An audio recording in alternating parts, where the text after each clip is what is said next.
삶의 질을 뚝 떨어뜨리는 수면 무호흡증. 방치하면 신체적으로나 정신적으로 부정적인 영향을 끼칠 수 있는데요. 원인과 치료법에 대해 자세히 알아볼까요? 간밤에 푹 잔 것 같은데 낮에도 졸음이 쏟아져 하루 종일 피로한 분들 있으시죠? 이러한 증상으로 괴로운 나날을 보냈다는 한 남성을 만나볼 수 있었습니다. 코골이 때문에 왔는데요. 내가 코 건다는 걸 전혀 몰랐는데 마누라가 휴대폰으로 촬영하고 또 녹음을 해서 보여주는데 어마어마하게 심하더라고요. 완전히 탱크 소리가 나서. 그러고 뭐 또 아침에 오후에 막 굉장히 잠이 많이 오고 피곤해서 그렇게 왔습니다. 제가 환자분 증상을 들어보니까 코골이와 혹은 코골이를 동반한 수면 무호흡증이 좀 의심되는 상황입니다. 우선은 내시경을 조금 검사해서 혹시 코 쪽이라든지 구강 쪽에 해부학적 문제가 있는지 한번 살펴보도록 하겠습니다.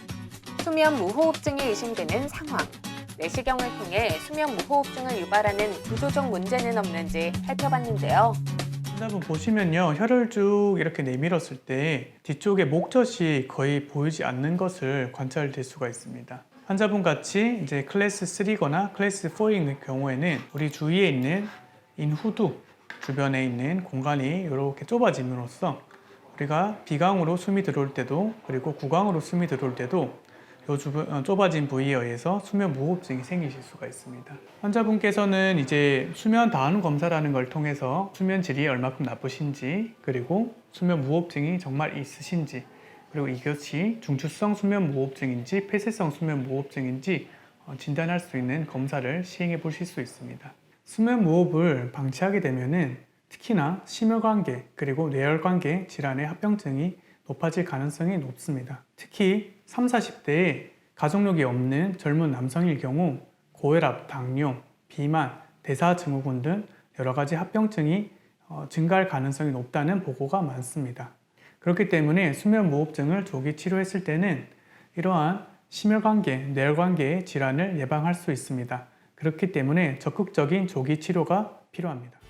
수면 무호흡증의 정확한 증상과 원인을 파악하기 위해서는 환자가 병원에서 하룻밤 잠을 자며 검사하는 수면 다원 검사를 진행하게 되는데요. 환자가 자는 동안 뇌, 심장, 눈, 근육 등 여러 가지 반응을 기계가 감지해 수면 장애를 파악하고요. 이와 함께 환자가 자는 동안 내시경으로 비인두와 하인두, 후두를 촬영해 구조적 문제를 확인한답니다. 치료 방법은 크게 두 가지로 나눌 수가 있습니다. 수술적 방법과 비수술적 방법입니다. 비수술적 방법은 양압기라는 기계를 사용함으로써 상기도에 막혀있는 구조물을 공기 파이프를 이용하여 무호흡증을 줄이는 방법입니다. 이 방법 같은 경우에는 연세가 조금 있으신 분들이라든지 수면, 무호흡, 저호흡 지수가 굉장히 높으신 분들한테 추천드리는 방법입니다. 수면 다원 검사상 무호흡, 저호흡, 호흡을 재개하기 위해 깨어나는 각성 등의 증상이 시간당 5회 이상 나타나면 수면 무호흡증으로 판단하는데 이 남성 역시 양압기 처방을 받았습니다. 양압기 일주일 정도 써보셨는데 좀 어떠셨어요? 네, 그전보다 코 고는 게 많이 줄었고 그다음에 낮에 졸리는 것도 많이 좋아졌어요. 아, 그러시군요. 이전에는 우리 코골이 무호흡증, 저호흡증 지수가 20점이셨어요. 그런데 양압기를 이제 쓰고 난 뒤부터는 이 점수가 4.5점으로 매우 많이 떨어지셨습니다. 보통 5점 이상이면은 우리가 수면 무호흡증으로 진단을 내리실 수가 있는데 4.5점이시기 때문에 이제 정상 범위 안에 들어가셨다고 생각하시면 돼요.